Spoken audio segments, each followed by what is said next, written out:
ইস, বাড়িটা এত ধুলো। ভালো করে ঝাড়ু দাও, আর তারপর পানি দিয়ে মুছে ফেলো, ধুলো চলে যাবে। তোমার কি মনে হয় আমি সেটা করি নাই? কখন করলে? আমি তো কিছুই দেখলাম না। যখন তুমি ডিম, আলু আর চাল কিনতে বাজারে গেলে তখনই করে ফেলেছিলাম। তাই নাকি? দেখে তো মনে হচ্ছে না যে এখানে কিছু করা হয়েছে। এই দেখো, হাতের তালুতে ময়লার পরত পড়ে যাচ্ছে। বাড়িটা কেমন জানি। আরো কয়েকবার পানি দিয়ে মুছলে হয়তো ঠিক হয়ে যাবে। তুমি অফিস থেকে কয়দিনের ছুটি নিয়েছো জানো? 2 দিনের। অবশ্য একদিন তো সাপ্তাহিক ছুটি, একদিন বাড়তি নিয়েছি আর কি। ভালো করেছো। এইসব জিনিস একদিনে আনপ্যাক করা সম্ভব না। 2 দিন তুমি আর আমি মিলে সব কাজ করে ফেলবো। আমাকেও হাত লাগাতে হবে? আমি তো ভাবলাম সব কাজ তুমিই করবে। তুমি বেশি বেশি ভাবো, আমি গেলাম রান্নাঘরে। গিয়ে কি করবে? পানিটাও তো গরম করতে পারো না। আমি আসছি, দুজন মিলে রান্না করে ফেলবো। সেইটাই, আমি তো পানিও গরম করতে পারি না, আর তুমি নিজেকে মাস্টার শেফ পাবো? তোমার তুলনায় আমি মাস্টার শেফই। চলো চলো, ক্ষুধা লাগতে শুরু করেছে। বেশি ক্ষুধা লাগার আগেই রান্না সেরে ফেলি।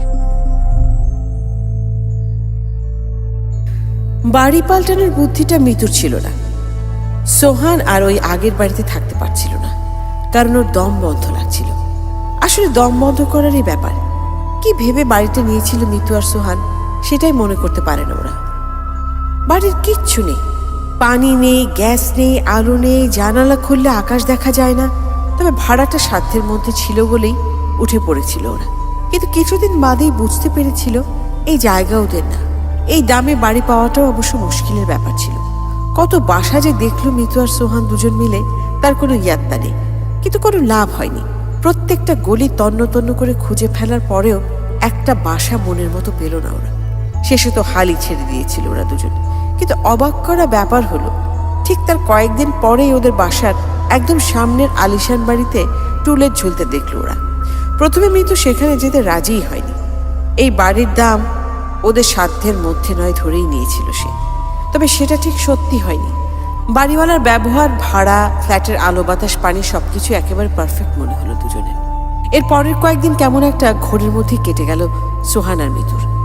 এমন একটা বাসায় ওরা উঠতে যাচ্ছে, সেটা নিয়ে অসম্ভব আনন্দ হচ্ছিল ওদের, কিন্তু ঠিক যেন বিশ্বাসও হতে যাচ্ছিল না। অবশেষে 1 তারিখ এলো, বাড়িতে উঠল ওরা।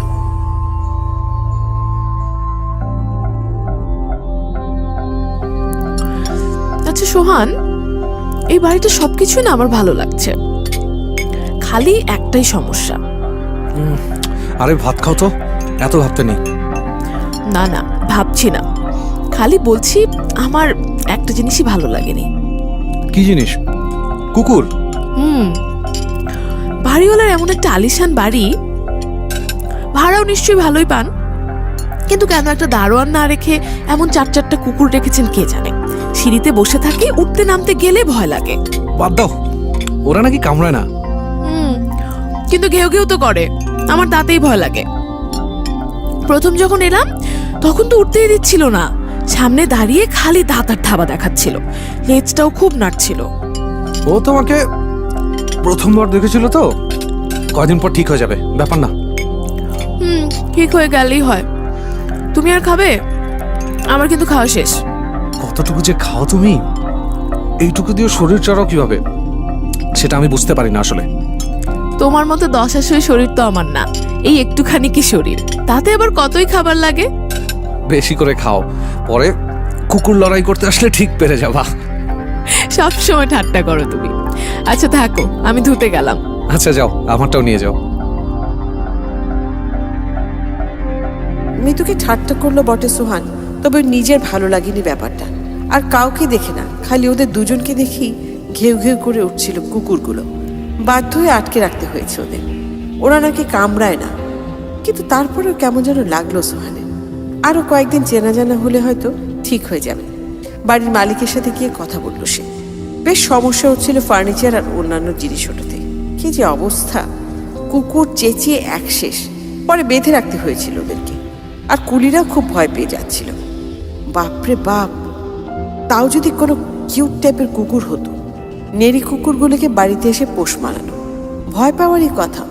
যতই সবাই বলুক কামড়ায় না, ভদ্র কুকুর, কিন্তু কুকুর তো কুকুর, কামড়ে দিলে কি কেউ আর দেখতে আসবে? সেই তাদেরকেই সমস্যায় পড়তে হবে। বিশেষ করে মিতুর দিকে যেভাবে ঘেউ ঘেউ করছিল কুকুর দুটো, সেটা মোটেও ভালো লাগেনি সোহানের। রাতে এসব ভাবতে ভাবতে মিতুর দিকে তাকালো সোহান। মিতু ঘুমিয়েছে। ওদের বিয়ে হয়েছে মাত্র 1.5 মাস, প্রেমের বিয়ে। ঘুমন্ত মিতুর দিকে তাকিয়ে মিতুকে সুন্দরী নয়, মায়াবতী মনে হলো সোহানের। একটা মায়াবতী মেয়েকে বিয়ে করছে সে। মিতুর কপালে হাত বুলিয়ে দিল, আর সাথে সাথে চমকে উঠল। কপাল অস্বাভাবিক ঠান্ডা।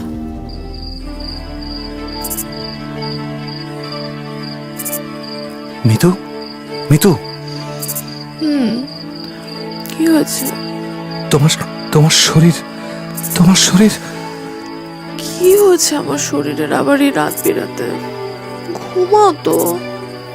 আমার গায়ে হাত দিয়ে দেখো, তোমার গা প্রচুর ঠান্ডা। আমার শরীর তো সবসময় একটু ঠান্ডাই থাকে, তোমারই তো গরম বেশি। তা ঠিক আছে, কিন্তু একবার দেখো না, তোমার গা অনেক বেশি ঠান্ডা। আমি এরকম কখনো দেখিনি। তোমার শরীর ঠান্ডা থাকে, কিন্তু এতটা না। একদম মনে হচ্ছে মরা মানুষের শরীর। উফ, তুমি কি ঠাট্টা করছো? দেখি তোমার হাত। আরে তাই তো, এমন ঠান্ডা হলো কিভাবে? তা তো জানি না। আমি এক কাজ করি, ঘরের ফ্যানটা বন্ধ করে দিই। কিন্তু তাহলে তো তোমার গরম লাগবে। না থাক, বন্ধ করো না, আমি দেখছি যদি গাটা গরম করা যায়। কিন্তু সোহান, আমার তো কোনো সমস্যা হচ্ছে না। এইটা নিয়ে এখন কি আর চিন্তা করার দরকার আছে? আরে এখন কোনো সমস্যা লাগছে না, কিন্তু লাগতে কতক্ষণ? আমি না থাকলে বাসায়, তখন যদি কিছু একটা হয়? কাল তো তুমি ছুটি নিয়েছো, দেখি কাল যদি এরকম হয় তাহলে না হয় ভাববো। এর মধ্যে আমার শরীরটা খারাপ হলেই তোমাকে জানাবো, তুমি ডাক্তারের কাছে নিয়ে যাও, ঠিক আছে? আচ্ছা, ঠিক আছে। মুখে বলল বটে সোহান, কিন্তু ওর মনে হলো কিছু একটা নির্ঘাত ঠিক নেই। ওদিকে কুকুরের ডাক বাড়ছে, আর মৃত্যুর শরীরের এমন ঠান্ডা হয়ে যাওয়ার মধ্যে কোনো কি যোগসূত্র আছে? সোহানের কেন জানি বাড়িটার প্রতি হালকা বিরক্তি জন্মাতে শুরু করলো। কি আপন, এমন সমস্যা নিয়ে থাকতে হলে তো আগের বাড়ি ভালো ছিল। অন্তত এই ধরনের উটকো ঝামেলা তো হতো না। কুকুরের ডাক আর মৃত্যুর শীতল শরীর বারবার আনাগোনা করতে লাগলো সোহানের স্বপ্নে। ঘুমের মধ্যে ওর বারবার মনে হতে লাগলো বাড়িটার কোনো সমস্যা আছে। কিন্তু সমস্যাই যদি থাকে, তাহলে ভাড়াটিয়ারা কিভাবে থাকে এখানে? ওদেরও নিশ্চয়ই ভালো লাগে বলেই থাকে। এসব ভাবতে ভাবতেই গভীর ঘুমে ডুবে গেল সোহান।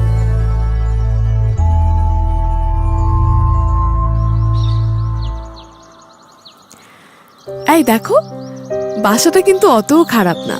কি সুন্দর পাখি ডাকছে সকাল থেকে, মনটাই ভালো হয়ে যায় এমন একটা বাসায় থাকলে। পাখি আছে, তবে কুকুর কিন্তু কম নেই, আর ওদের আগ্রহ তোমার দিকেই বেশি। আজ আমি তোমাকে রান্না করে খাওয়াবো। আমার রান্না খেয়ে দেখবে তোমার মুডটাই ভালো হয়ে গেছে, সবকিছু ভালো লাগবে তখন। তোমার কি মনে হচ্ছে আমার ভালো লাগছে না? লাগছে, কিন্তু রাতে তোমার শরীরটা। বাদ দাও তো। আচ্ছা, বাড়তি যে কাগজপত্র ওগুলো রান্নাঘরের উপরে ওই ফাঁকা জায়গাটায় রেখে দাও তো, আমি নাগাল পাবো না। বললাম একটা টুল কিনে দিতে, কোনো দিকেই খেয়াল থাকে না তোমার। আচ্ছা বাবা, আচ্ছা, রেখে দিচ্ছি। এমন একটা ভাব যেন টুল কেবল আমিই কিনতে পারি, তুমি কিনে নিয়ে এলে তো পারতে। কথা কম, আগে জিনিসপাতি সরাও। আমি রান্নাঘরটা অন্তত ঠিক করে ফেলি।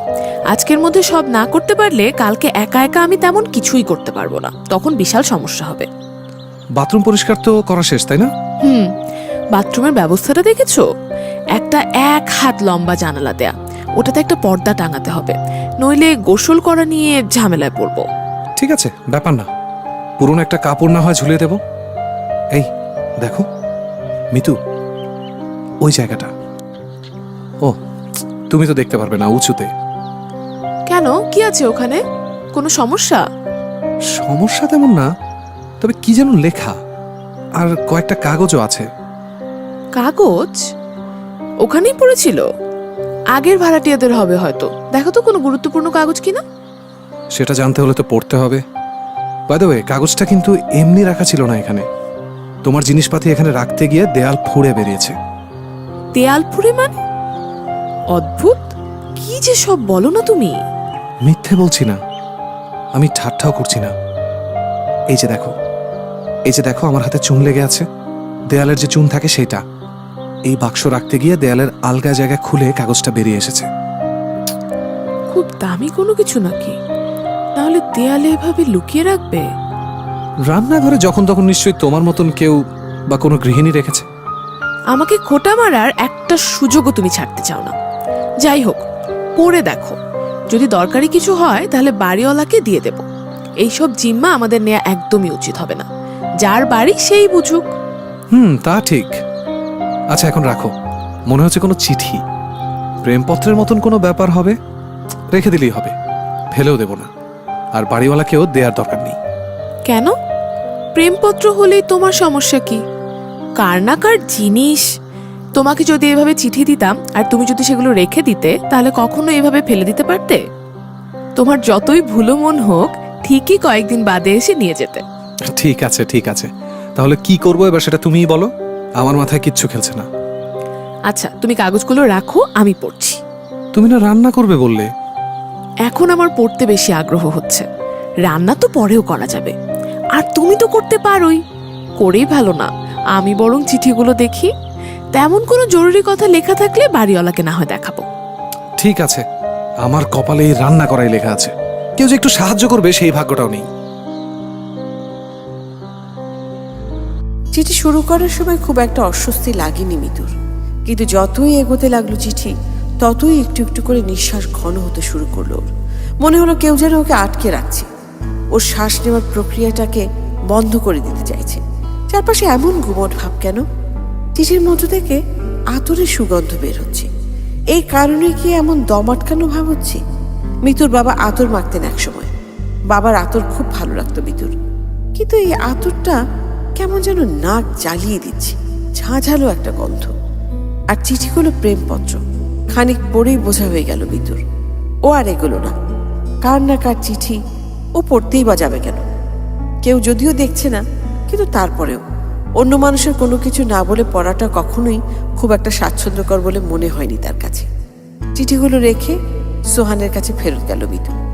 সোহান তখনও রান্নাঘরে।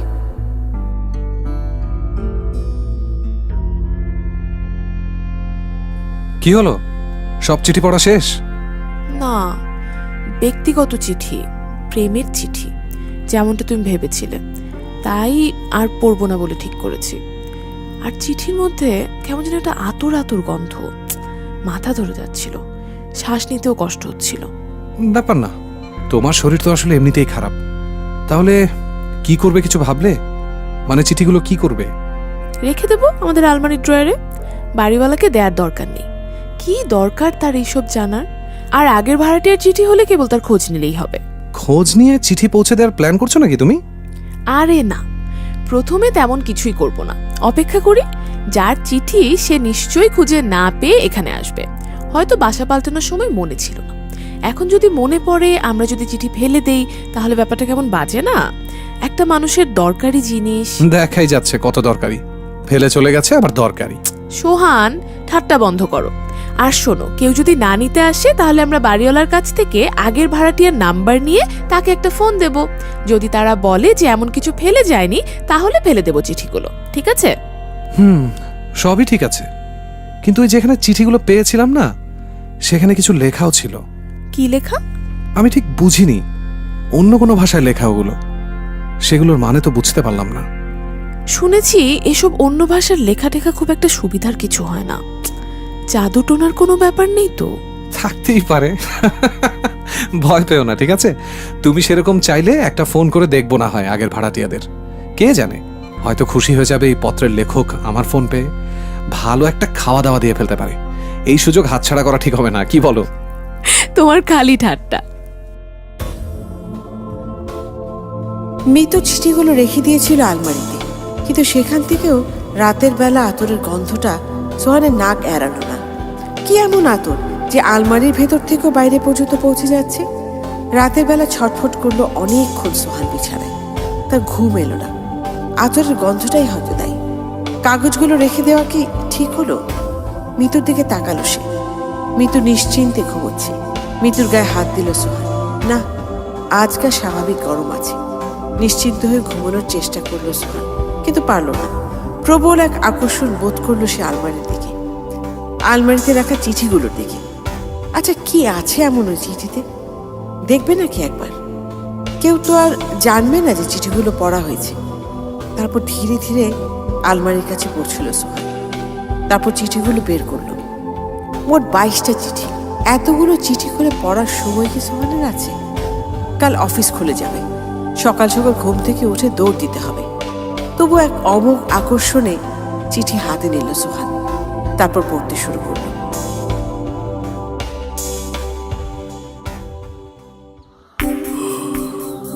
সোহান, সোহান, আরে গেল কই?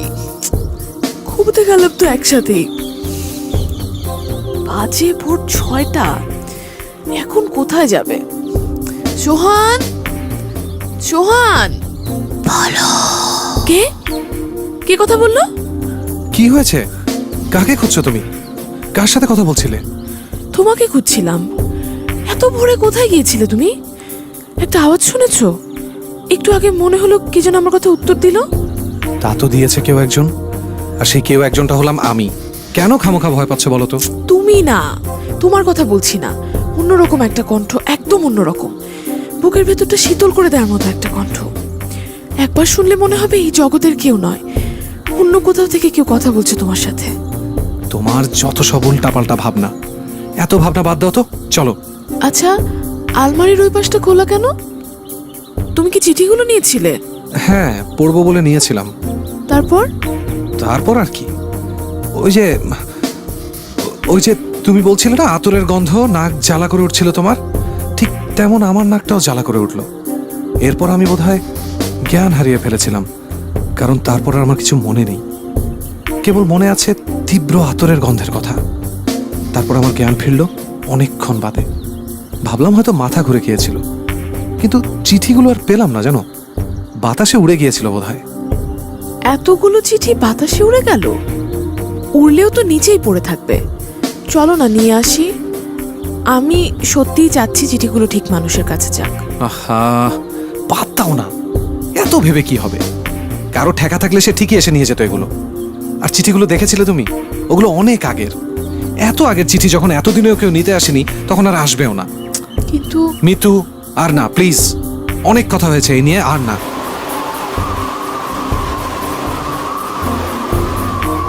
আরে এই ধুলোগুলো কোত্থেকে আসছে? আরে হবে কিছু একটা। আর আজকাল চারপাশে যা ধুলো হয়েছে। এই বাড়ির চারপাশে ধুলো আছে মানছি, কিন্তু তাই বলে এই ঘরে এইদিকে এত ধুলো আসবে কিভাবে? তুমি না খুব বেশি প্রশ্ন করো মিতু। বাতাস হয়েছে তাই ধুলো এসেছে এদিকে।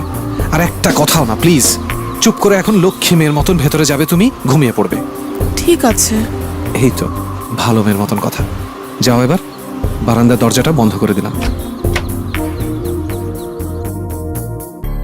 ঘুমের মধ্যে আজকাল অদ্ভুত সব স্বপ্ন দেখে মিতু। কোনো স্বপ্নের সাথে কোনো স্বপ্নের কোনো মিল নেই, তবে বেশ বুঝতে পারে যে এইসব স্বপ্নের কোনো না কোনো যোগাযোগ আছেই। কিভাবে বোঝে সে সেটা ঠিক জানে না, তবে বোঝে স্বপ্নগুলো একেবারে সাধারণ স্বপ্ন। কিন্তু এমন ধরনের স্বপ্ন কেন দেখবে মিতু? স্বপ্নে দেখা মানুষগুলোকে সে চেনে না, একেবারেই চেনে না। তবে চেনার খুব ইচ্ছে হয় ওর। যদি সত্যি এই মানুষগুলোর থেকে থাকে, তাহলে কখনো না কখনো দেখা করতো সে এদের সাথে। সমস্যা হলো স্বপ্নে নাম ঠিকানা একদম ঠিকঠাকভাবে বলা থাকে না। সোহানকে বলবে সেই স্বপ্নের কথা, কিন্তু এই যে অদ্ভুত একটা অনুভূতি হচ্ছে, সেটার কথা কিছুই বলেনি মিতু তার স্বামীকে। হতে পারে সোহানকে সে বিয়ে করেছে, তবে সব কথা তাকে বলার মানসিকতা ইদানিং কেন জানি আর হচ্ছে না মিতুর। কেন হচ্ছে এরকম সেটাও সে জানে না। তেমনই একটা স্বপ্ন দেখছিল আজ মিতু। স্বপ্নে একটা মেয়ে এক হাতে চিকন একটা হাড় নিয়ে বসে আছে।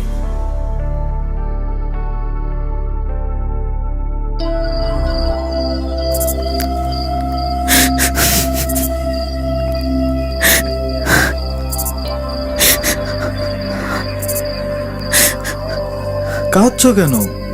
কান্নার কি আছে? এমন তো অনেকের সাথেই হয় হিমি, বেশিরভাগের সাথেই হয় আসলে।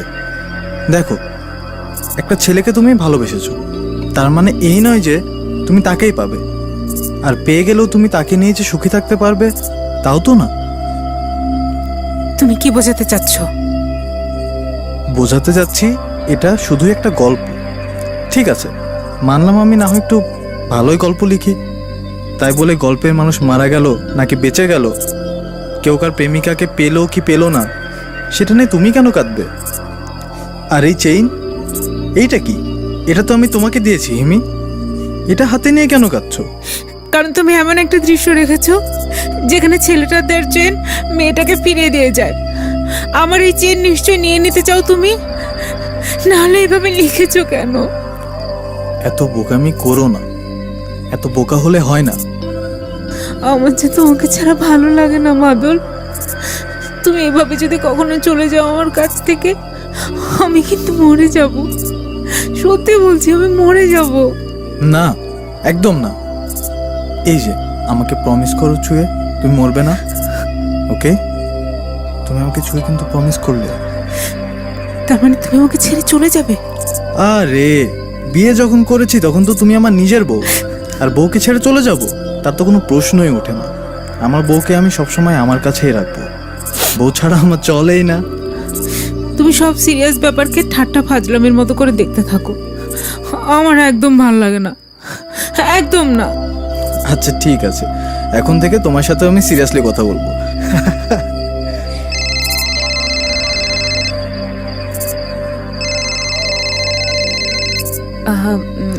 আমি একটু কথা বলে আসছি। এখানেই বলো, আবার বাইরে যাওয়ার দরকার কি? না না, সমস্যা নেই, আমি একটু বাইরে থেকে আসছি। হ্যাঁ, হ্যালো। কিন্তু আমার সমস্যা আছে।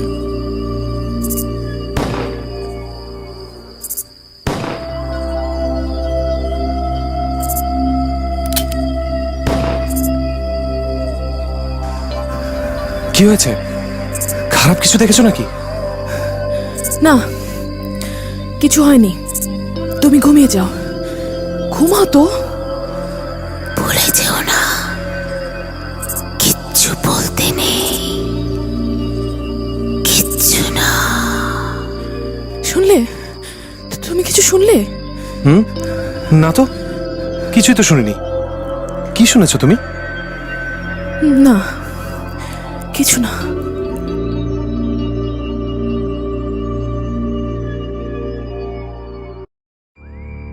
এক একটা দিন যায় আর একটু একটু করে স্বপ্নের চরিত্রগুলো এক সুতোয় গাঁথতে শুরু করে মিতু। এখন আর খুব একটা ধোঁয়া ধোঁয়া লাগে না ব্যাপারগুলো। একটা পরিবার, স্বামী স্ত্রী আর তাদের মেয়ে, বেশ চলছিল। এর মাঝেই স্বামী স্ত্রীকে খুন করেছে। মেয়ে আদালতে কাঁদছে মা মা বলে। স্বামী আত্মহত্যা করেছে। এই ঘটনাগুলো নানাভাবে নানা দিক থেকে এসে এক স্থানে মিলিত হয়েছে মৃত্যুর স্বপ্নে। কিন্তু এখন পর্যন্ত মৃত্যুর ঠিকানাটা দেখতে পায়নি। কেউ নিশ্চয়ই কিছু একটা বলতে চেয়েছে মিতুকে, এখনো চাচ্ছে। স্বপ্নের মাধ্যমে তাই করার চেষ্টা করছে বারবার সেই কেউ একজন। কে সে? সেই স্ত্রী যাকে স্বামী খুন করেছেন তিনি, নাকি সেই স্বামী যিনি আত্মহত্যা করেছেন? কে? আর মেয়েটা, মেয়েটা এখন কেমন আছে? এই স্বপ্ন কেন মিতু দেখছে কি বারবার? মিতুর কেবল মনে হচ্ছে ওই চিঠির সাথে কোনো না কোনো ভাবে জড়িয়ে আছে ঘটনাগুলো। আচ্ছা, কোথায় ফেলেছিল সোহান চিঠিগুলো? নিচেই তো থাকার কথা, বারান্দার পাশে চিকন করে একটা জায়গা, সেখান থেকে একটা মানুষ কোনো রকম পার হতে পারে। চিঠি ওখানে থাকলে সেটা মিতু অবশ্যই পাবে। চিঠিগুলো পুরোপুরি না পড়ে খুব ভুল করেছে সে। প্রেমপত্র হতে পারে, তবে এখন ওগুলোই খুব দরকারি, তাই মনে হচ্ছে মিতুর। তারপর নিচে দারোয়ানের রুমে গেল সে।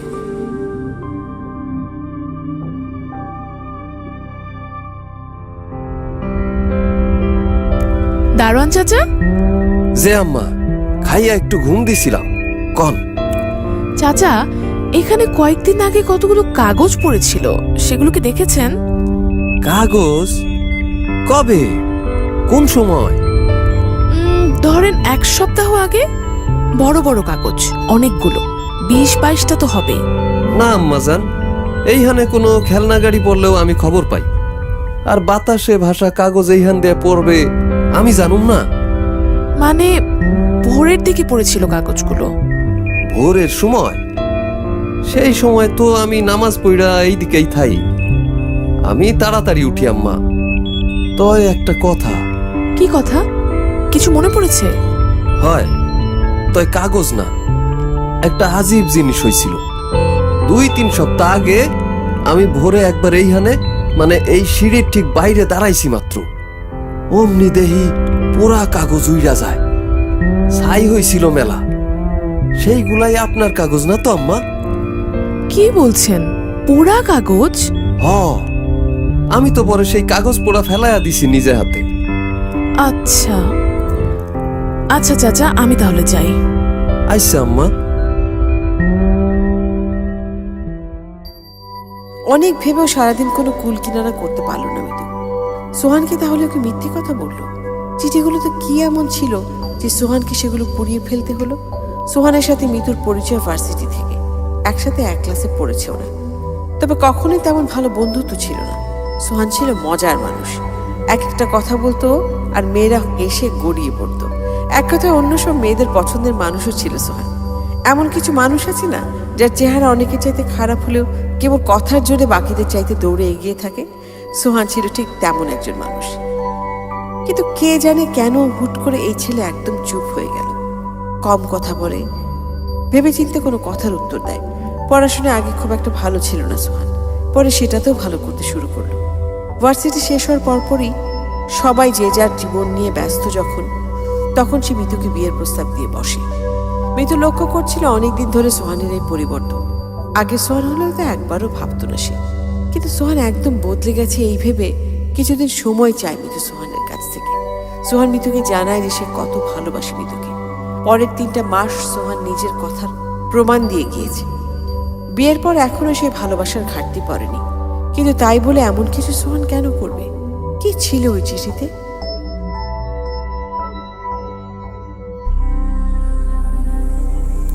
সোহান, আমি তোমাকে কতদিন ধরে জানি? আমরা একে অন্যকে কতদিন ধরে জানি? কতদিন? অনেক দিনই তো, সেই ভার্সিটি থেকে শুরু করে। না, আমি চেনার কথা বলছি না।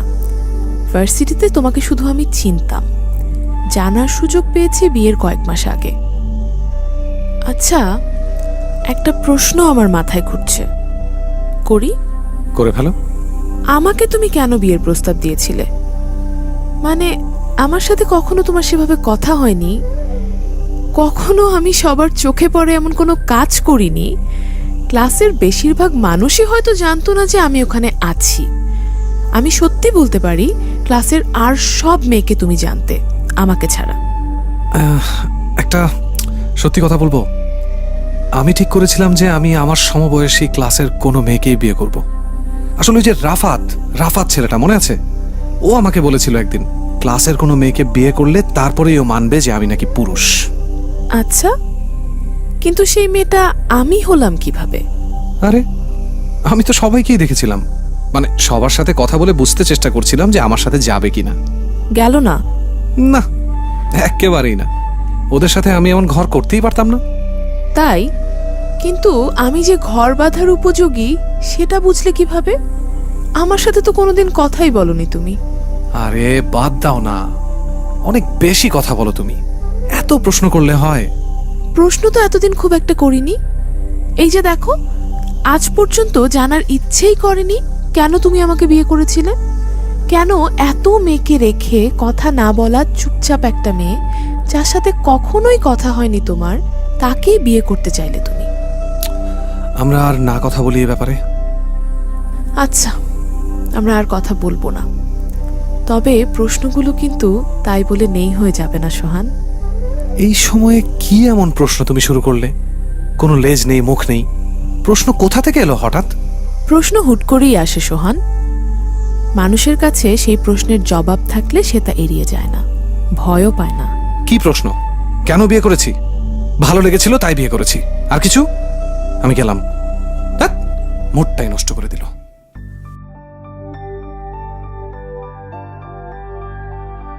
মিতু স্বপ্ন দেখা থামলো না, আরো একটু একটু করে অনেক ব্যাপার জানতে পারলো। এসটি সিরামিক্সে কাজ করতেন স্বপ্নে দেখা সেই স্বামীটি। প্রতি স্বপ্নে স্ত্রীর সাথে কাটানো তার সুন্দর সময়গুলো দেখে বোঝার উপায় নেই যে পরবর্তীতে এমন কিছু একটা ঘটতে পারে তার জীবনে। আর সন্তান জন্মানোর আনন্দ, সে আনন্দ যে একেবারে খাঁটি, সেটা স্বপ্নের এপাশ থেকেও ঠিক বুঝতে পারছিল মিতু। কিন্তু কি চাচ্ছে এই স্বপ্নগুলো? এসটি সিরামিক্সে যাবে নাকি মিতু একবার? ঠিক করলো পরদিন যাবে সে খোঁজ নিতে, এমনটাই ভেবেছিল মিতু। আর অন্তত সেটাই হতো যদি বাড়িওয়ালার সাথে দেখা না হয়ে যেত তার সিঁড়িতে। মিতুকে দেখেই থমকে গেলেন ভদ্রলোক।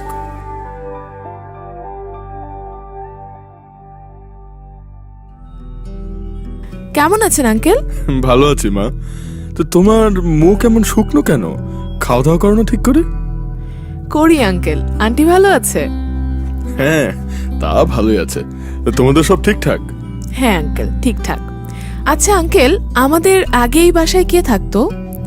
তোমাকে তো বলেই দিয়েছিলাম, একটা ফ্যামিলি। না আঙ্কেল, এই বাসায় আমরা থাকার আগে কি কিছু হয়েছিল?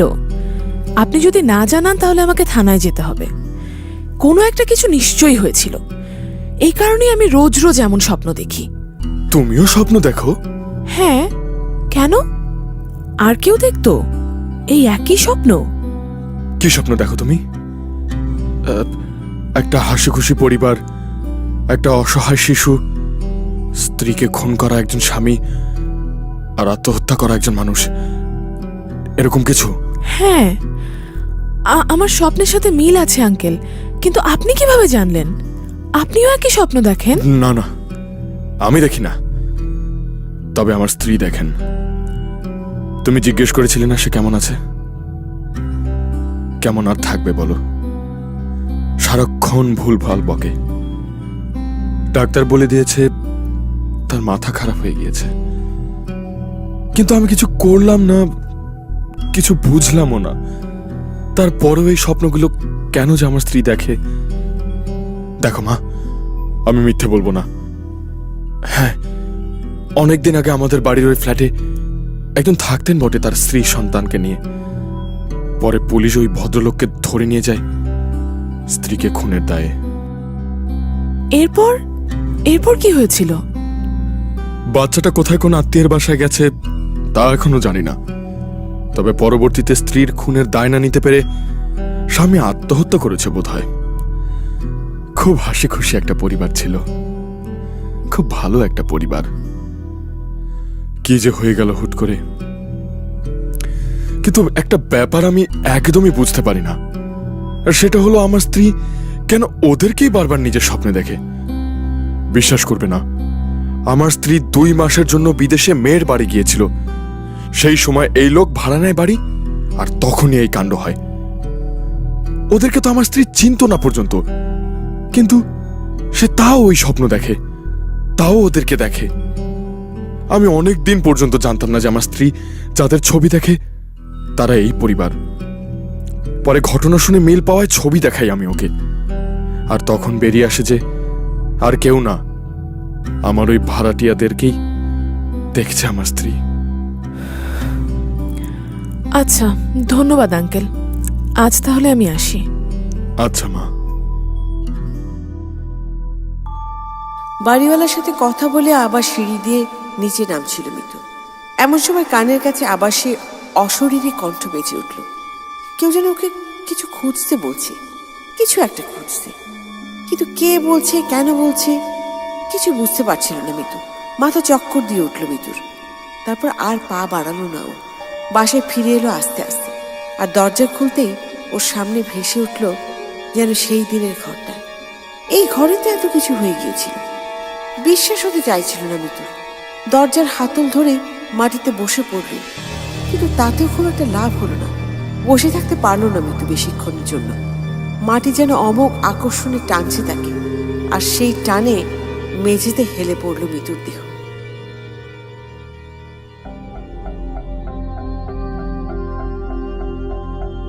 আমি কোথায় আছি?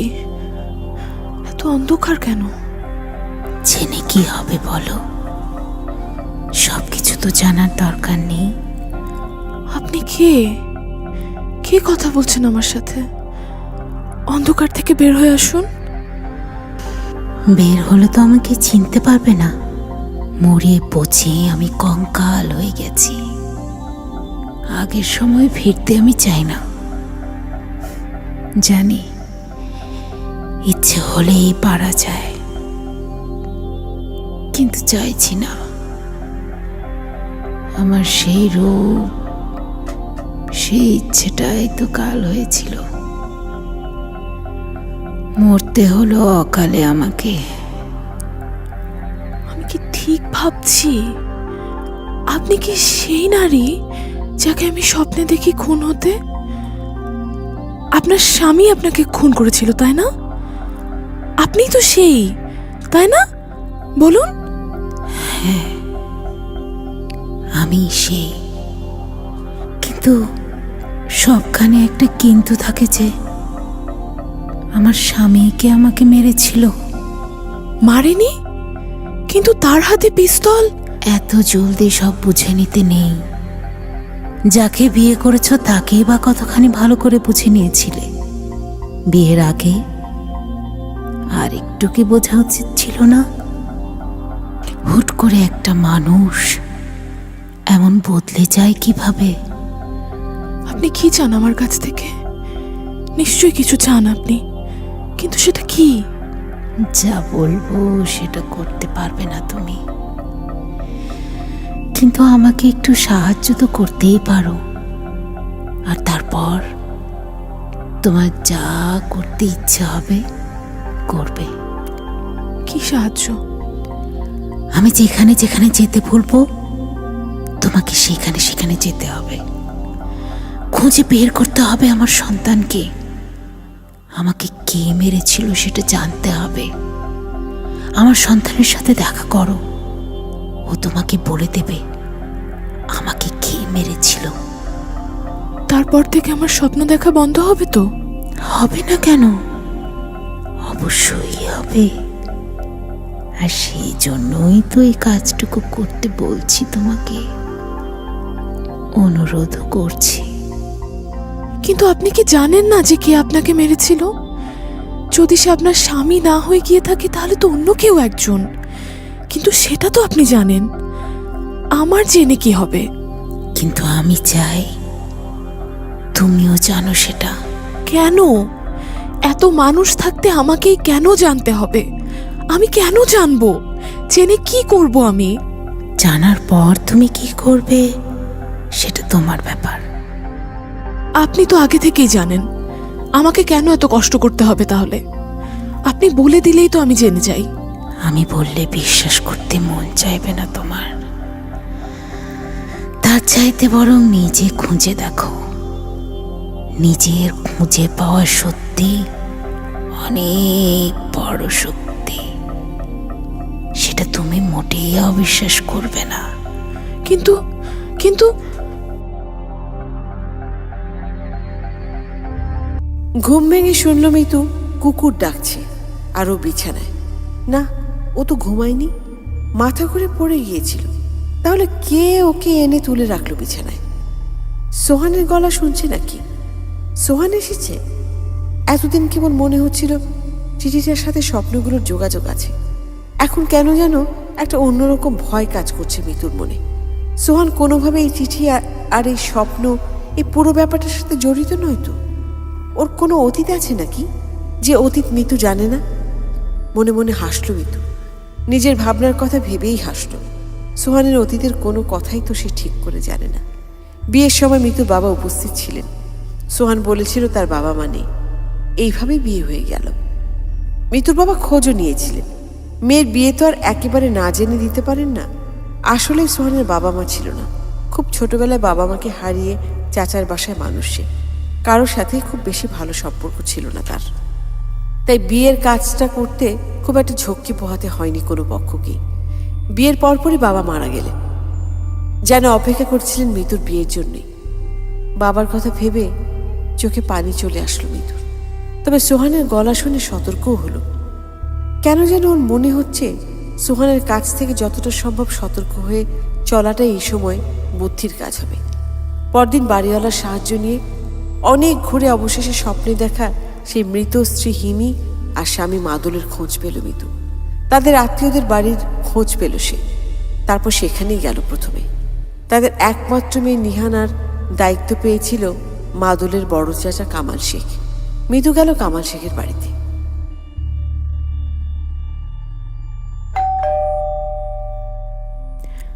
কেউ আছেন?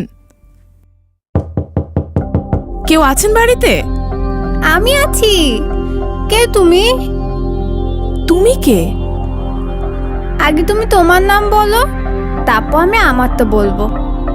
ঠিক আছে, আমার নাম মিতু, তোমার নাম? রেবেকা। বাড়িতে সবাই রেবু ডাকে আমাকে। আচ্ছা, এখানে নিহানা নামে কোনো মেয়ে থাকে? এই ধরো তোমার বয়সী।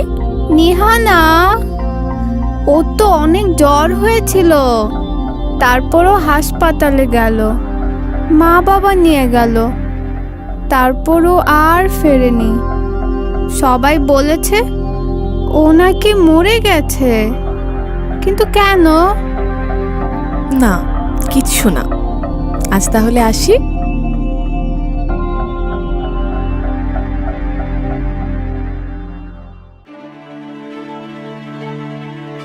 হতাশ হয়ে বাড়ির পথ ধরল মিতু।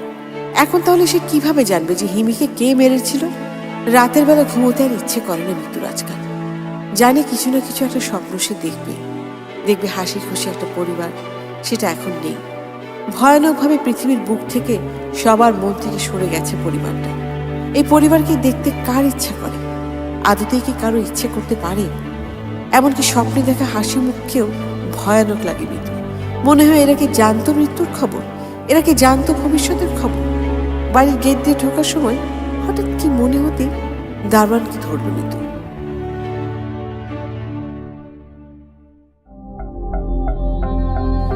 দারোয়ান চাচা আছেন? যে আম্মা, বলেন। আচ্ছা চাচা, কতদিন ধরে আপনি এখানে কাজ করেন? তা তো আম্মা বছর 8 হইব। তাহলে চাচা বলেন তো, এই বিল্ডিং এ আমি যে ফ্ল্যাটে থাকি সেখানে কি হয়েছিল? কি আর হইব আম্মা, আমি নিজেও তেমন কিছু জানি না। আমি তো সেই দিনও এইখানেই ছিলাম। এরপরে আমারে মালিক আম্মা কল দিলেন, দিয়া কইলেন একটু বাড়ির ভিতর দিয়া ঘুরে আইতে, বাড়ির কুকুরটা নাকি না খাইয়া আছে। আমি গেলাম, এরপর দেখি এই ঘটনা। ঘটনাটা আমার থাকাকালেই হইছে, কিন্তু আমি কিছুই জানতাম না। কেউ আমারে কিছু কইল না পর্যন্ত। পুলিশ আইসা জিজ্ঞাসা করছিল। ওদের বাচ্চা, তার কি হয়েছিল?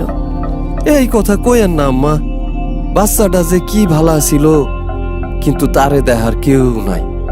পরে পুলিশ তারে নিয়ে শুনছি তার দাদার বাড়ি রাইখা আইছে। আচ্ছা চাচা, আপনি আমার স্বামী মানে সোহানকে আগে কখনো দেখেছেন? মানে মনে হয়েছে যে এই মানুষটার চেহারা আগে কোথাও দেখেছেন?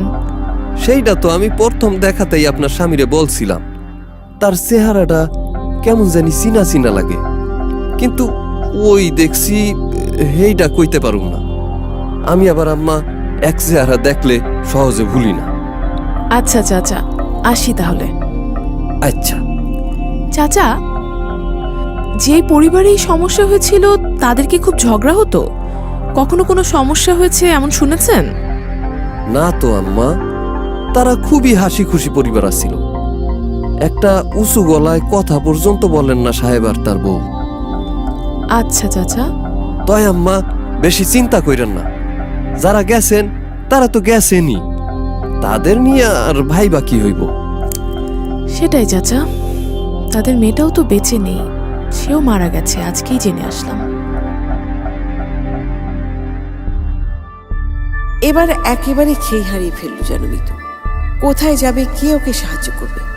হ্যাঁ, এটা ঠিক যে ও জানতে ইচ্ছে করছে খুব যে এই খুনটা কে করেছিল, কিন্তু তার সাথে সাথে এই প্রশ্নের উত্তরটা জানা ওর জন্য খুব প্রয়োজনীয় ব্যাপার হয়ে পড়েছে বলে বলা চলে। প্রতিদিনের এই স্বপ্নের সমস্যা আর বয়ে যেতে পারছে না মিতু। সেদিন যেখানে যাবে বলেও যাওয়া হয়নি, সে এসটি কোম্পানিতে যাবে বলে ঠিক করলো, কিন্তু সেখানে গিয়েও খুব একটা বেশি কিছু জানা হলো না। তবে এইটুকু জানলো যে মাদল সাহেবের স্ত্রী হিমি কাজ করতেন একটি পত্রিকা অফিসে। তারপর সব জেনে সেই পত্রিকা অফিসে খোঁজ নিতে গেল মিতু। কিছুই না দেখে থাকা যাবে বলে মনে হচ্ছিল না ওর, সব কিছুরই একটা শেষ আছে বলে মনে হলো ওর। আর সেই শেষ সুতোটা খুঁজতে হলেও একটা জায়গায় এসে ঠেকে থাকা যাবে না, বারবার সবগুলো গুটি নাড়িয়ে দেখে যেতে হবে কিছু বাকি রয়ে গেল কিনা। পত্রিকা অফিসে হিমির কথা বলতেই নীরবতা নেমে এলো যেন। সম্পাদক এলেন দেখা করতে মিতুর সাথে।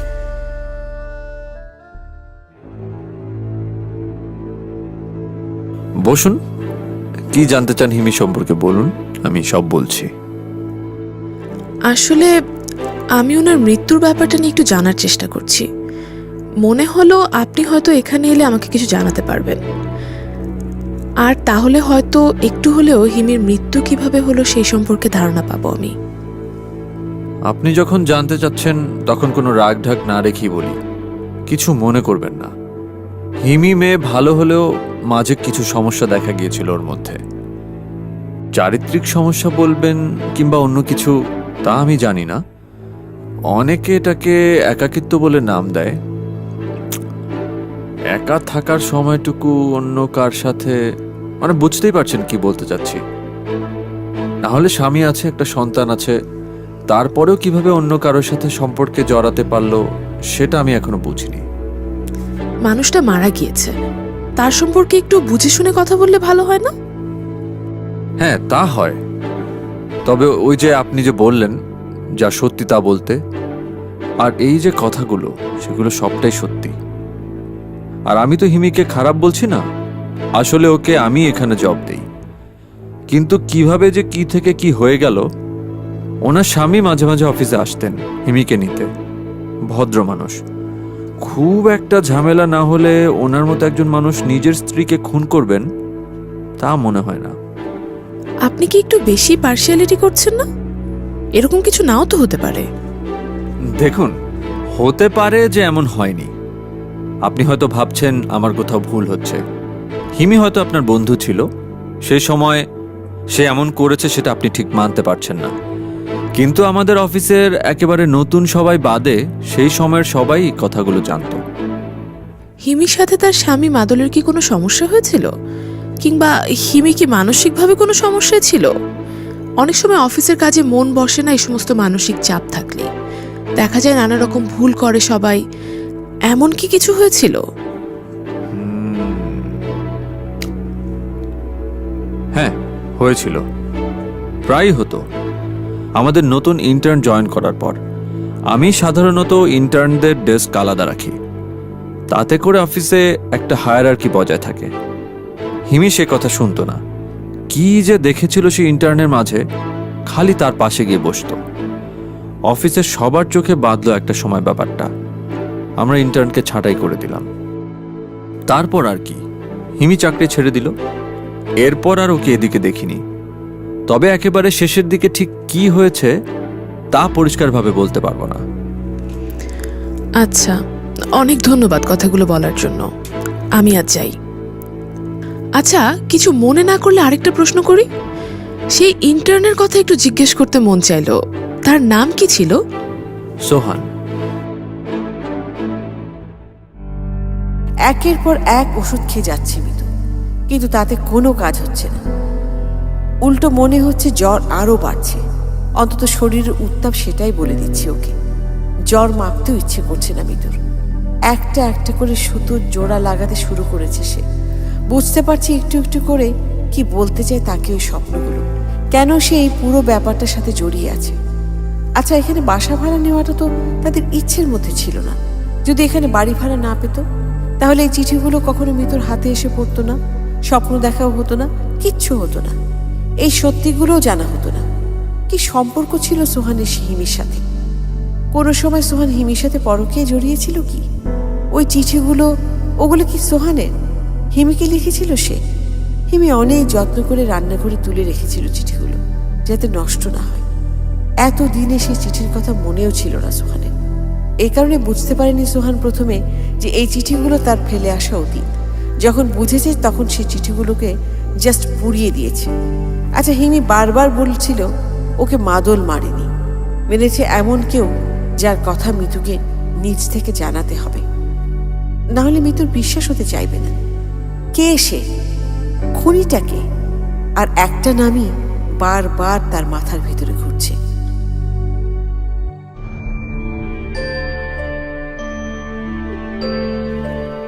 আরে, সন্ধ্যাবেলা এমন ঘর অন্ধকার করে শুয়ে আছো যে? শরীর খারাপ হলো নাকি তোমার? না, শরীর খুব একটা খারাপ না। তুমি বসো এখানে, কয়েকটা দরকারি কথা আছে। আর একটা ব্যাপার। বলো, কি কথা আর কি ব্যাপার? কথাগুলো বলার আগেই তোমাকে বলতে হবে যে যে যে ব্যাপারেই কথা হোক না কেন, তুমি কণ্ঠ উঁচু করে কথা বলবে না, পালিয়ে যাবে না, আলোচনা করতে চাচ্ছি, সত্যি জানতে চাচ্ছি। তোমার স্ত্রী হিসেবে আমার অধিকার আছে সত্যি জানার। তুমি আমাকে সত্যিটা জানাবে। সত্যি? এখন আবার কোন সত্যির কথা বলছো তুমি? তোমার শরীর সত্যিই খারাপ করেছে মিতু। উল্টাপাল্টা বকছো তুমি কয়েকদিন ধরে। না, শরীর আমার খারাপ হয়নি। হিমি তোমাকে সোহু বলে ডাকতো, তাই না? আমাকে আমাকে হিমি ডাকবে কেন? হিমির সাথে আমার কি সম্পর্ক? আমি হিমিকে মানে কেন এসব প্রশ্ন করছো বলো তো? কোথা থেকে আসছে এসব প্রশ্ন? হিমিকে যে অন্তত না চেনার ভান করছো না তুমি, সেটাই অনেক। কিভাবে চিনতে তুমি ওকে? আমি চিনি না। আমি ওই নামে কাউকে চিনি না। একটু আগেই এমন ভাবে কথা বললে যেন অনেক দিনের পরিচিত কারোর সম্পর্কে কথা বলছি, অথচ এখন আবার চিনতে পারছো না। মজার মানুষ তো তুমি। কি বলছো তুমি? বাদ দাও না। আমার একটা অতীত ছিল। হ্যাঁ, আমি মানছি আমার একটা অতীত ছিল, কিন্তু সেই অতীতে এমন কিছু ছিল না যেটা তোমাকে বলতে হবে। মানে তেমন ভাবে বলার মতন কিছুই আমি করিনি। ওই যে মেয়েদের সাথে ঘোরাফেরা, বন্ধুত্ব, ঠাট্টা, ফাজলামো, এইসব কিছুই সেভাবে গুরুত্ব দিয়ে নেয়ার মতো না। সেগুলো নিয়ে এখন কেন আলাপ করছো তুমি? কারণ তোমার জন্য একটা পরিবার নষ্ট হয়ে গিয়েছে, পুরো ছারখার হয়ে গিয়েছে। এমনটা তো হওয়ার কথা ছিল না। দেখো, হ্যাঁ, আমি হিমি নামের একজনের সাথে পরিচিত ছিলাম। মিথ্যে বলবো না তোমাকে। আসলে ঠিক বলেছ, তুমি আমার বিয়ে করা বউ। তোমার জানা উচিত, আমি তখন পত্রিকা অফিসে পার্ট টাইম কাজ করতাম। সে সময় সেখানে একজনের উপরে আমি কেমন ছিলাম তুমি তো সেটা জানতে। আমাদের মধ্যে সম্পর্ক গড়ে ওঠে, ভালো লাগতো কথা বলতে, এই সবই। পরে আর ওই সম্পর্ক আগায়নি। হিমি মারা যায় বলে শুনেছি, আর ওর স্বামী নাকি ওকে মেরে ফেলেছিল। আর কিছু আমি জানি না। তোমাদের সম্পর্ক এত হালকা ছিল যে তোমরা এই যুগে একে অন্যকে চিঠি লিখতে, আর সেই চিঠি এত যত্ন করে জমিয়ে রাখতো হিমি। এখন দেখো, আমি আমার দিকটা তোমাকে বললাম। মানে আমি কেমন বোধ করতাম হিমির প্রতি, কিভাবে ওকে চিনি, কিভাবে আমার প্রেমের শুরু, কিভাবে আমরা কাছাকাছি এসেছিলাম, সবই বলেছি। হিমি ওর সংসারে সুখী ছিল না। ও কি করেছে, কি ভেবে আমার সাথে সম্পর্কে জড়িয়েছে, সেটা সম্পূর্ণ ওর ব্যাপার ছিল। আমি এর দায়ভার নিতে পারবো না। ব্যাস, শেষ। এই কারণ, আর কিচ্ছু নেই। আর কিছুই করনি তুমি, এমন কিছুই করনি যেটার কারণে। দেখো মিতু, আমি আর কিচ্ছু করিনি। আমার আর কিছু করার ছিল না তখন। আর কিছুই করনি, আর কিছুই করনি তুমি? আমাকে মেরে ফেলাটা কিছু করার মধ্যেই পড়ে না বুঝিয়ে? তুমি তুমি তোমার কণ্ঠ আমার চেনা, খুব বেশি চেনা। সোহান, তোমার কি চিনতে সমস্যা হচ্ছে? আমার কণ্ঠ ভুলে গেছো নাকি? ও কি করেছিল তোমার সাথে হিমি? আমাকে বলো, সব বলে দাও। তুমি বলেছিলে সবটা জানার পর আমি যা করতে চাইবো তাই হবে। আমি জানি আমি কি করতে চাই, খালি তুমি আমাকে একবার বলো আমি যা ভাবছি তাই হয়েছিল কিনা। আমি এতদিন ধরে যার সাথে আছি, যার কথা বিশ্বাস করে তাকে বিয়ে করেছি, সে কি আসলে একজন খুনি? আমি কিছু বলবো না, ও বলবে। সব কথা আজ সোহান বলবে, আর আমি শুনবো। একটা সময় আমি খুব কথা বলতাম, আর সোহান শুনতো। আজ ওর বলার পালা। বলো সোহান, কি করেছিলে তুমি? আমি জানতে চাই, আমি সবকিছু জানতে চাই তোমার কাছ থেকে। কি করেছিল সেটা বলতে ওর মুখে বাঁধবে। আমি বলছি, শোনো। না না না, আমি বলছি। দেখো মিতু, আমি সত্যিই তোমার সাথে থাকতে চাই। আগে ভালোবেসেছি কাকে, কার সাথে সম্পর্ক ছিল, সেসব কিছুই না এখন। তুমি তো জানো আমি বদলে গেছি। হ্যাঁ, আমি সত্যি বলবো, এখন সব বলছি। আমি বদলে গিয়েছি ওই ঘটনার পর থেকেই। তুমি যেভাবে শকড হয়েছ, আমিও হয়েছি। তবে যখন হিমি বারান্দায় দাঁড়িয়েছিল আর আমি ওকে একটা গুলি করলাম, তখন একটা ঘোরের মধ্যে ছিলাম আমি। তার মানে তুমি মেরেছিলে হিমিকে? কেন কেন মেরেছিলে সোহান? কারণ ও আমাকে বিয়ে করতে চায়নি। ও কেবল চেয়েছিল আমার সাথে কিছুটা সময় কাটাতে, আনন্দে থাকতে। ওর হাত খরচ আমার কাছ থেকেই আসতো। অন্য সবাইকে খাইয়ে বেরিয়েছে আমার টাকা দিয়ে। আমি কখনোই কোনো কথা তুলিনি, একটা কিছু কিছু বলিনি, কিন্তু কেবল চেয়েছিলাম আমার এই সংসার থেকে মুক্তি পেতে। কেন? কি সমস্যা ছিল এখানে? তোমার সংসার খারাপ ছিল কোন দিক দিয়ে? তা বলবো না আমি তোমাকে। মানুষ বদলে যায় মিতু, বারবার বদলায়। আমিও বদলে গিয়েছিলাম। আমার মনে হচ্ছিল আমি হয়তো সোহানের সাথে বেশি ভালো থাকবো। সেদিন ঘন্টাখানেক আগেই আমি সোহানকে বলেছিলাম শেষ একটা জবাব দিতে, আমাকে বিয়ে করবে নাকি করবে না। ও আমাকে বলেছিল ওর কিছু টাকা লাগবে, টাকা নিয়ে আসতে। আমি যা শুনতে চাই সেটাই ও শোনাবে আমাকে।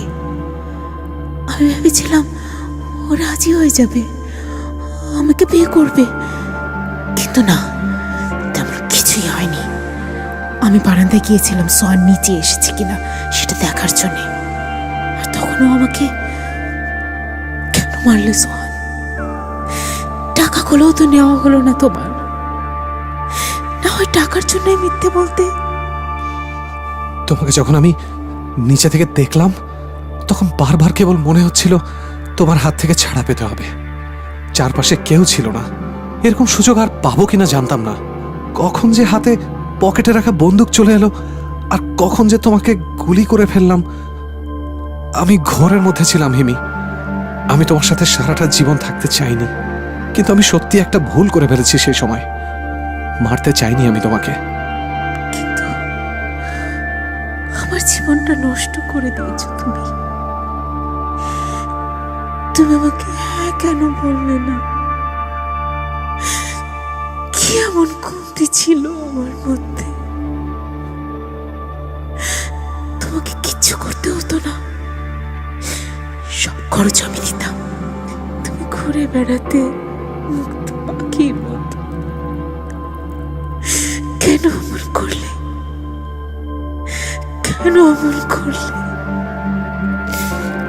আমি জানি না সোহান কেন এমন করেছিল। হয়তো ও ঠিক বোঝেনি তখন। তুমি সব জানার পরে এই কথা বলছো?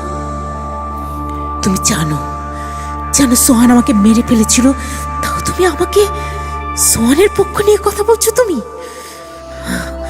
তোমরা সবাই এক, সবাই। জানি না আমরা সবাই কেমন, কিন্তু তুমি নিজের দিকে একবার তাকাও হিমি। কি করেছো তুমি? কিছুই কি দেখতে পাচ্ছ না? তুমি মরে গেছো, এরপর তোমার স্বামী মারা গেছে, তোমার সন্তান নিহানা, তার খবর রাখোনি তুমি। ও মারা গেছে, কাকে বাঁচাতে পেরেছো তুমি? সেসব কিছু নিয়েই আক্রোশ নেই তোমার। তুমি কেবল ভাবছো কেন সোহান তোমাকে মেরে ফেললো, তোমার জীবনে বাধা হয়ে এলো। এটা কি স্বার্থপরতা না? বাড়িওয়ালা আঙ্কেলের স্ত্রীকে তুমি একই স্বপ্ন দেখাতে দেখাতে পাগল বানিয়ে ফেলেছো। কেন? তার কি দোষ? দারোয়ান তার ডাকে ওই দিন গেট ছেড়ে না গেলে তুমি মরতে না, এই কারণে। কিন্তু সেটা তো আন্টি ইচ্ছে করে করেননি। সবার দোষ আছে এখানে হিমি, তোমার, তোমার স্বামী, তোমার সন্তানের, সোহানের, সবার। সোহান কেন তোমার সাথে সম্পর্কে জড়ালো এটা ওর দোষ। এখনকার সোহানকে চিনতে পারো তুমি? সে একটা মেয়ের সাথে থাকতে চায়, আমার সাথে। ও বদলে গেছে। তোমার সন্তানের দোষ ও তোমার সন্তান। তোমার স্বামীর দোষ, সে তোমাকে থামাতে পারেনি, পিস্তল হাতে নিয়েও মারতে পারেনি, আত্মহত্যা করে সরে গেছে। আর তুমি এইসব কিছু হয়েছে তার কথা কিছুই বলনি তুমি। নিজের জীবন নিয়েই বেশি ব্যস্ত তুমি। তোমার সন্তান কোথায়? ওর কথা মনে পড়ে না?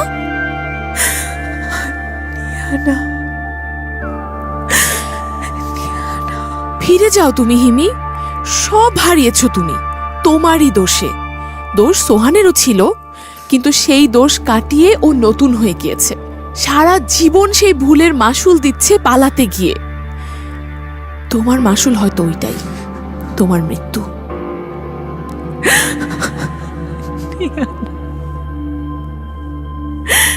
ডিয়ানা,